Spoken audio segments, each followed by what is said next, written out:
I shared this incident in the morning service. For those of you who know about it, it's a repetition.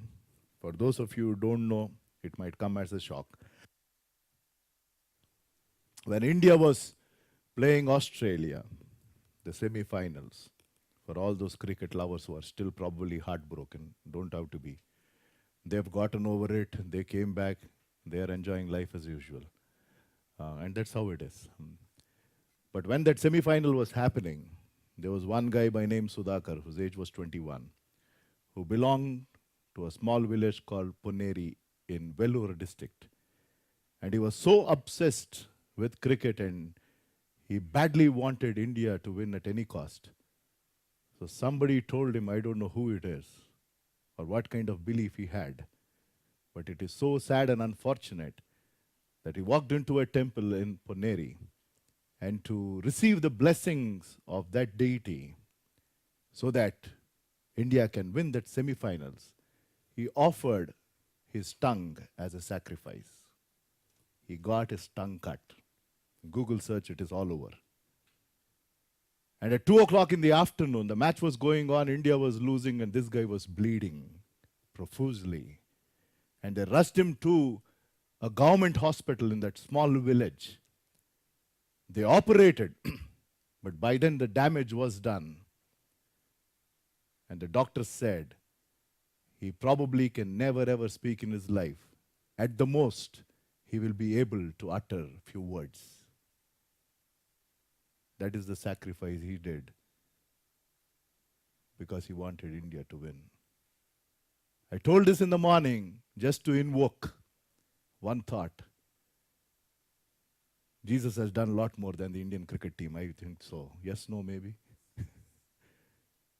He came down and gave his life for the remission of sin.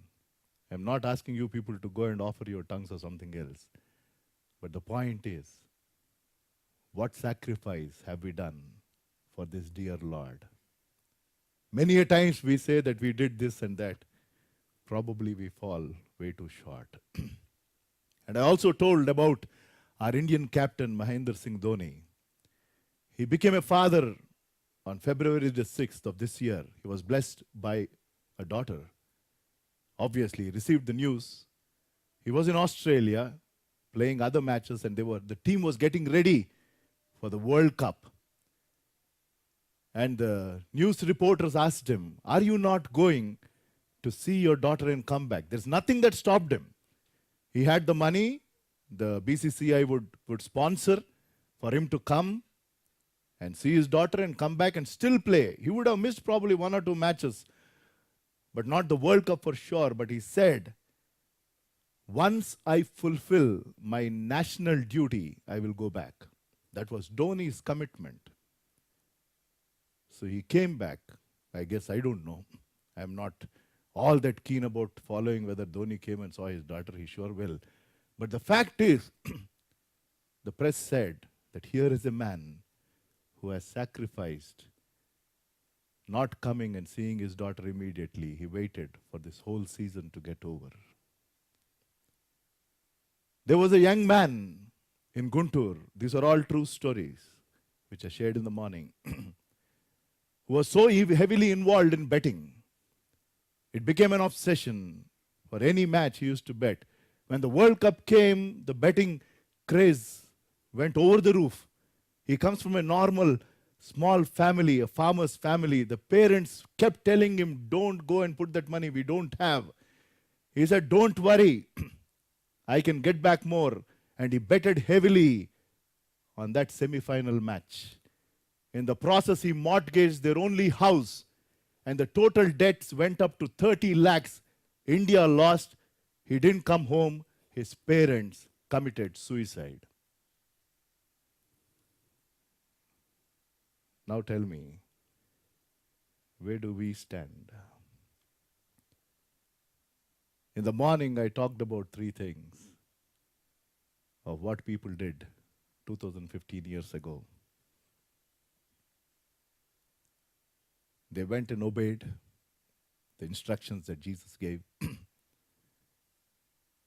And they put their clothes on the road. They laid them on the road. They did a sacrifice. They gave their precious things to God. And the third one was praise. That was morning. If you understand Telugu, it will get uploaded in YouTube. You can listen to that message.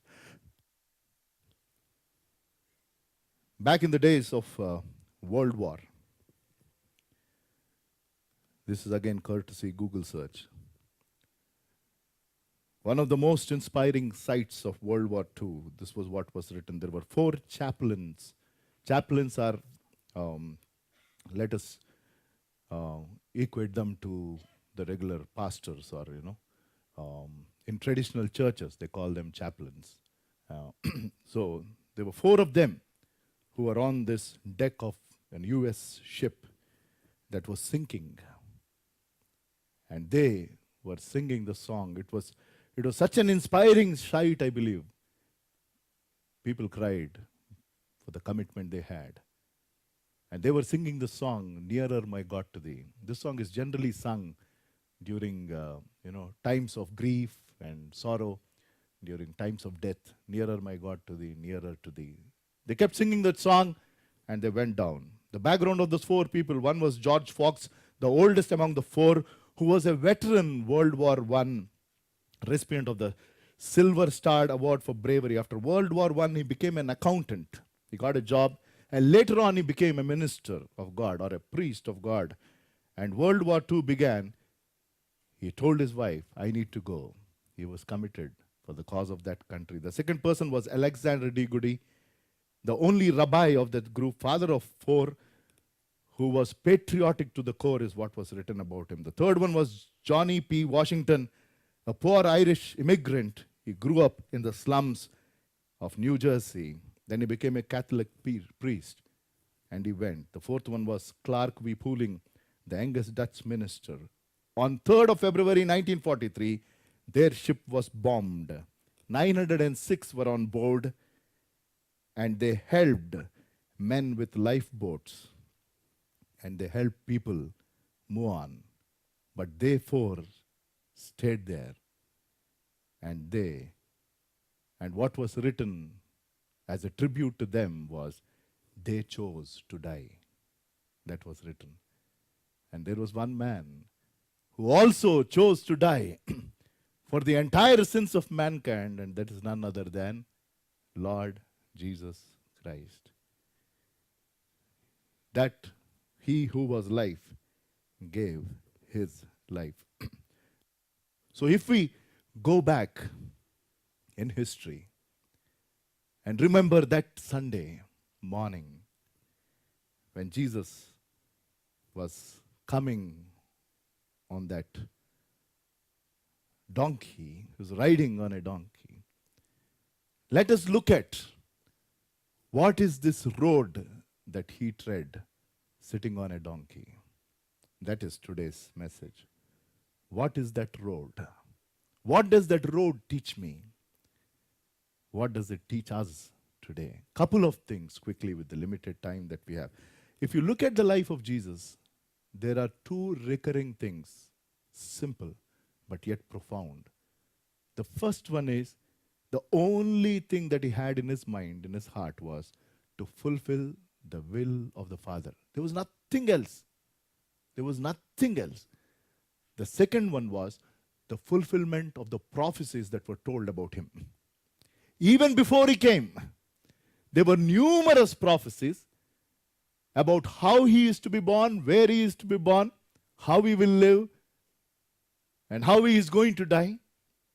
And this very thing was prophesied in Zechariah 9:9. 500 years ago, even before Jesus came into this world, prophet Zechariah wrote this, inspired by the Holy Spirit. So these are the 2 recurring themes in the life of Jesus Christ. And if you look at Luke chapter 9, verse 51, it says, how he has set his mind, knowing that the hour has come. Luke chapter 9, verse 51, if we can pull up on the screen. Yes, it's up there for us. The New King James Version. Luke chapter 9, verse 51. Verse 51. Now it came to pass, when the time had come for him to be received up, that he steadfastly set his face to go to Jerusalem. He made up his mind. He knew the time has come. And he knew if he enters Jerusalem, then he is going to be offered as a sin offering. So when he has come to Jerusalem as the last 1 week of his life, when he lived in this earth, the last phase, the most crucial time of his life, as he was passing by on that road, what does that road teach me today? Couple of things. They are not in any specific order. Couple of things. One is it's a road of humility. It is a road of humility. If you see, while they were all shouting, King of Jews, Hosanna, generally kings are welcome back then, at least on horses or chariots. Tell me any king in history who came on a donkey. I am poor in history, by the way. If there is anybody who is strong in social studies, pardon me for what I said. But ideally, whatever small king, medium king, extra large king, whoever it is, right? I mean, no king back then during the days of kings, kings are supposed to come on what? Horses or a chariot ridden by horses, right? Driven by horses. But Jesus, and there were no trumpets, because back then welcome was huge trumpets. Nothing like that. A donkey back then was a symbol of a poor man's burden bearer. That is what donkeys were used for. It was a poor man's burden bearer. And Jesus chose to come. Emmanuel, God with us. We remember this only during Christmas time. If a message on Emmanuel, God with us happens on any other month, people will go away from the church. They think, what happened to this pastor? This is not Christmas time. Unfortunately, certain words are limited to certain occasions. It is not so. And on top of it, it was not his donkey also. Was it his donkey? No. It was a borrowed donkey. And he chose. And people thought, here is the man of the hour. We use that, right? We say, when Kohli was walking in, everybody felt in their heart, the man of the moment has come. This fellow is going to hit a century. He hit one and he went back. After which there were a lot of WhatsApp messages floating around. Our people, that is the difference between a fan and a follower. Jesus never wanted fans, which Jesus has told, if any man would like to be a fan of me, I am telling you, entire Hyderabad would be his fans. Because Mahatma Gandhi, the father of this nation, was a fan. Yes, I'm not joking. He was a fan. He was so impressed from the Bible, the scripture portion, which was a Sermon on the Mount, Matthew chapter 5, 6, and 7.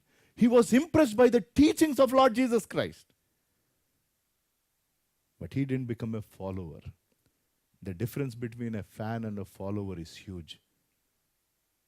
When the people whom they are admiring meet their expectations, they garland them, they dance before them and do everything. The same person whom they admire, if they don't meet their expectations, they will put black paint. The moment India lost, there was police protection across everybody's houses of all the cricketers, just to ensure that there is no damage done to their property. And when these guys landed, few of them have come yesterday, there was security around. They slowly escorted them. There was no fanfare. If they had announced Veera has come along with Anushka, both of them would not have gone home for sure. Silently they came and they went away. Right? Because fans are very emotional. That is why Jesus told, if any man would like to follow, God wants followers. He is not impressed by fans. That day they were all fans. They were huge fans of what Jesus has done. They were so impressed. And they were waiting for him to meet their last expectation. The most important expectation is to deliver them. But Jesus came in humility. They felt he was the man of the hour. Jesus felt that his hour has come. See the difference. They felt he was the man of the hour. Now we will be delivered from Roman Empire. But Jesus knew that his hour has come to die. He came in humility. While they were all shouting Hosanna, they sensed victory. Victory from that physical rule. But while they were shouting Hosanna, Jesus sensed suffering. Jesus sensed suffering. Jesus knew that this very people, Friday morning, will shout, crucify, crucify. He knew what kind of suffering and pain he will go through. But he also sensed the victory over sin and death. And that is amazing. That is amazing. So this road was a road of humility. And are we willing to walk this road? And God's word says, each one of us, as his children, are supposed to humble ourselves in the sight of the Lord. And in due time, he will lift us up. But if we want to lift ourselves up, we will fall. Humble. He must increase, I must decrease, is what Paul told.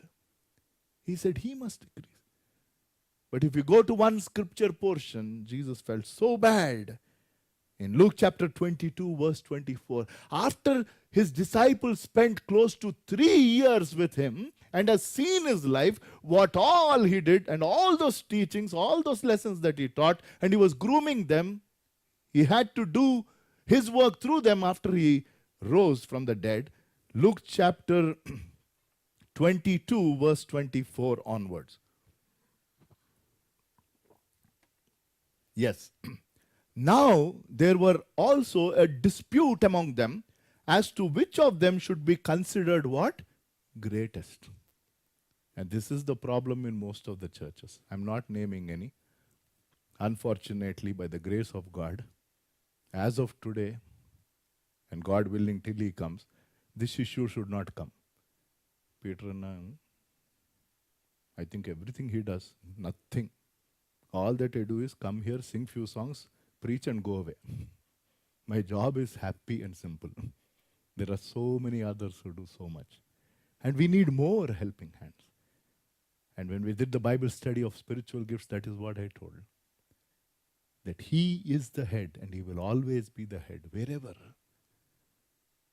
And we, including myself, are the parts of his body. Each one is important. Everybody is needed. Wish the body of Christ understands this beautiful concept. Everybody is needed. Can one part say to the other, you don't need me? You are not needed? No, right? Each part in this body is so essential. And when all of these parts work according to the signals that come from this brain, the body is lively, healthy, and each one accomplishes. But if we act against this signal, it's a problem. Right? That's what it is. So the issue came, there was a dispute about the greatest, and see what Jesus told in the next verses quickly. And he said to them, the kings of the Gentiles exercise lordship. Not you people. Yes, lordship is where? Outside, among the Gentiles. And those who exercise authority over them are called benefactors. But not so among you. What it is telling? Here there is nothing like greater, smaller. among you, among my disciples, among my children, this should not come. Let him be as the younger, and he who governs as he who serves. Verse 27. For who is greater, he who sits at the table or he who serves? It is not he who sits at the table, yet I am among you as the one who serves. This was the problem. So back then, when Jesus got on to that donkey, and among the shouts of Hosanna was treading that road of Jerusalem, that road teaches me, the first one is what? Humility. That we as God's children should learn to be humble. While we are ready to receive His blessings, we should be ready to humble ourselves and be willing to serve. For the Son of Man has not come to be served, but to serve and to die. And He did exactly what He came for. And that is what we need to do. The second one about that road, what that road teaches us is, it is a road of destiny. It is not only a road of humility. The road that Jesus has taken is, He knew what was in store for Him. And that was a road of destiny. The destiny of mankind was going to change because of that one act on that cross, when He made up His mind to go and die as a sin offering. As I've told, the meaning of Hosanna is save us now. Save us now. So they were wanting deliverance. Deliverance from their situation. Jesus came to deliver from their sin. Are you getting the difference? They wanted deliverance from their situation. A lot of people are, even now, after 2015 years later, still come to Jesus predominantly to be delivered from certain situations. And unfortunately, a lot of preachers are only talking of deliverance from certain situations. I'm not telling that God is not going to deliver you from certain situations. He will. But His primary reason to come is to deliver you and I from sin. That is primary. Rest all is secondary. But what is being told these days and why people are flocking places? If there is financial problem, somebody hears that, come here, give a donation of 10,000, sponsor this and you will get 1 lakh. They are swiping credit cards also, I think, these days. God never said take a loan and come to me. And if there is sickness, people say, come, God will take out every sickness. I'm not telling there is no divine healing. There is. But primarily He came to save your soul and my soul. What is the whole point? If our soul is not saved and I receive a lot of earthly blessings and wealth and excellent health, what is it? What does it mean to me? God's word says, if a man gains the whole world and loses his soul, what profit does he have? If he gains the whole world, that means the wealth of the whole world and the value of a human soul is much more. They shouted Hosanna with the sole motive in mind that the Messiah will come and He will save us from this Roman oppression.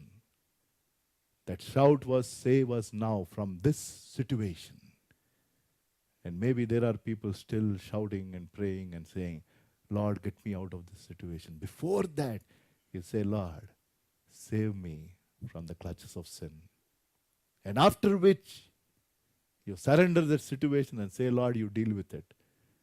Whatever you think is the appropriate way. I believe that there is a solution in your presence and I give it to you. So it is a road of destiny because of what He did. What He did. The destiny of mankind has changed for what He did on the cross. As he walked that road of Jerusalem, he was on the road of destiny. That means to say that he was going to change the destiny of mankind. For all have sinned and fallen short of the glory of God, and everybody was destined to go to hell. He said, this is not going to happen. I'm going to pay for that penalty. The wages of sin is death, and he took the debt upon him. And whoever trusts what he's done, their destiny is changed forever. Amazing. That is the second lesson that we can learn from that triumphal entry 2015 years ago. It was a road of humility, it is a road of destiny. And third, it's a road of devotion. A road of devotion. He was committed to the task that he came for. He was committed 200%. He was committed to submit himself to the will of God, and we as God's children should be committed to the calling that God has given us. Each one of us as a child of God has a specific calling and has a specific purpose. If you look at what has happened that day, God had a plan much before Jesus came. That is what was prophesied in Zechariah 9:9, that he will come on a donkey. And God made an arrangement. And Jesus tells, I told this in the morning, so I'm not repeating it here, part of the morning's message, that he said, he called two of his disciples, he said, go into that village that is before you. He said, you will find a donkey tied, untie it, bring it. So there was a perfect plan, if you see. There was a perfect plan. And when they obeyed, that plan came into practice. And it got fulfilled. Similarly, there is a plan for you and me. God continues to plan. God doesn't work haphazardly. For us, sometimes, we just do certain things without any planning. But he is a master planner. He planned this entire universe. He planned how to create you and me. And he has a plan and purpose. And it is for us to discover that and to be devoted. And to be devoted. When we get to his word, and when we understand his word, and we say, Lord, speak to me. What is the plan you have for me? He will reveal to you clearly. And that's what happens with me and so many others who open this word and read it. Very clear, very clear. So when God decided that this is how my son is to enter Jerusalem, there was a plan. And the plan was shared. And the plan came into fulfillment because of obedience. That is the key. And God's plan in your life and my life will be fulfilled provided we obey. Provided we give ourselves fully. That is most important. And I am a living testimony. While I went my way, I've told it thousands of times. By the grace of God, God adjusted his plans. Still gave me a number of opportunities to come. Finally, he had to visit me through the death of my father because I went so far away. And then I got back into that plan. He said, Joshua, stand and take these people across the Jordan. 21 years ago, when there was hardly anything here, about 50, 60 families, a small church with no leadership whatsoever. And personally, our family was carrying 4 lakh rupees debt 21 years back. I'm sure it will be 40 lakhs now, courtesy inflation. That is what I had as a negative balance in the account. And that is when this journey started. With feeble faith. It took me 1 year to understand that calling. And from then on, one step at a time. It was a long journey. But when I look back, my heart is filled with gratitude for the limited obedience that I showed.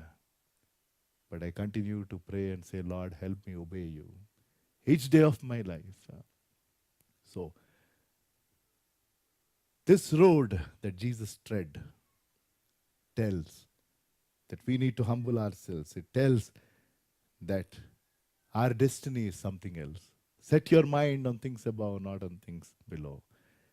The third one, it is a road of devotion. He was committed to that cause. And it was a road of deliverance. And with that, we close. It was a road of deliverance. While the people there wanted a different kind of deliverance, Jesus came to deliver this entire mankind from the curse of sin. The curse of sin was death. And Jesus said, "Let me take it upon me." So it is a road of deliverance. Satan tried his best to see that Jesus doesn't get on to that cross.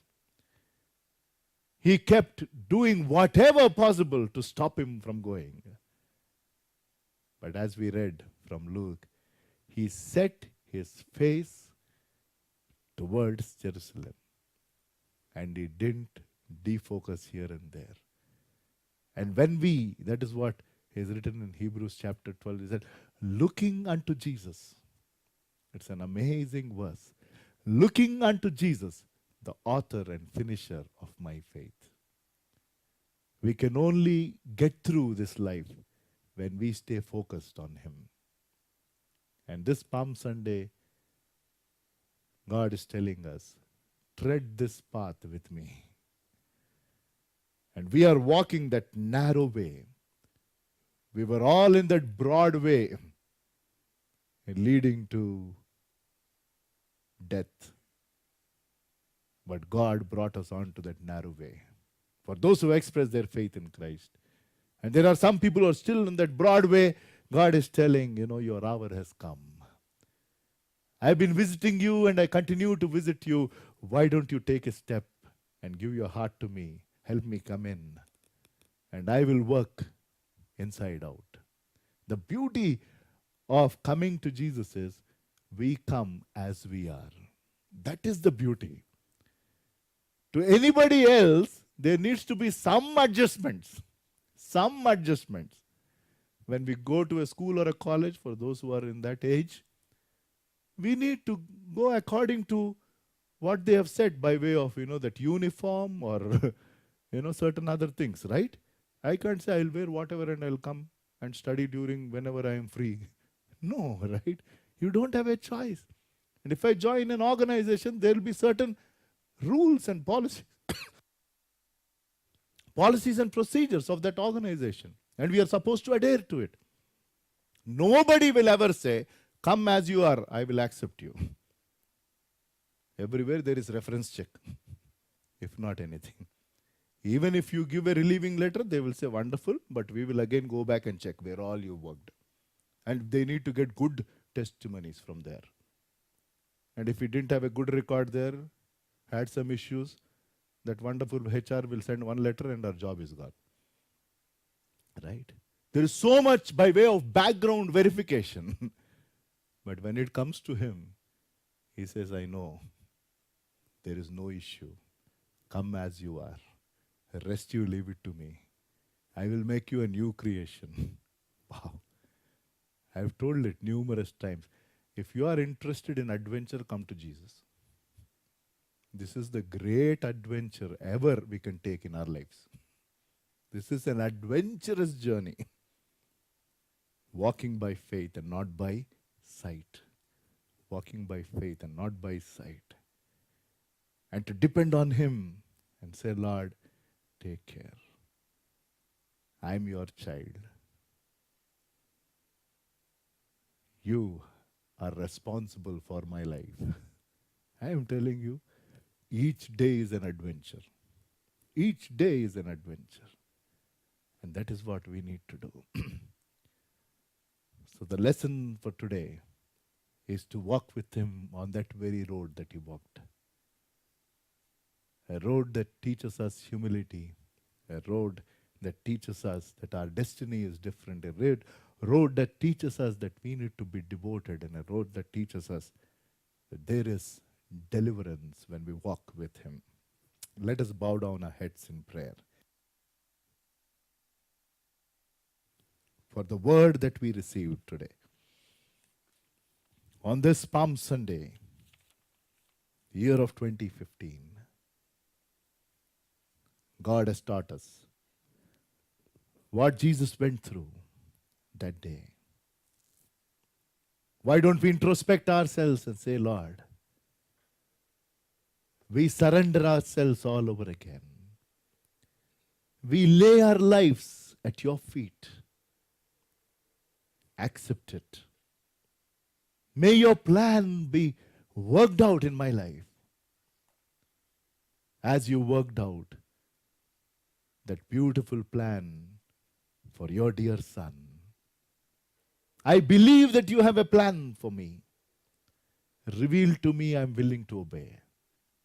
I'm willing to obey. I always would long to humble myself and I want to exalt you. If there is anybody who has not given his or her life to the Lord completely, repenting that you are a born sinner, if God's word has prompted you, God is calling you to come as you are. No conditions apply. You just come and give yourself completely to Him. He will not only forgive your sins, He will help you walk in faith. Our loving Heavenly Father, we thank you, Lord, for giving us your word. This word is amazing. It is full of life, so much needed for each one of us. Help us to live lives that honor your word. In Jesus' precious name I pray. Amen.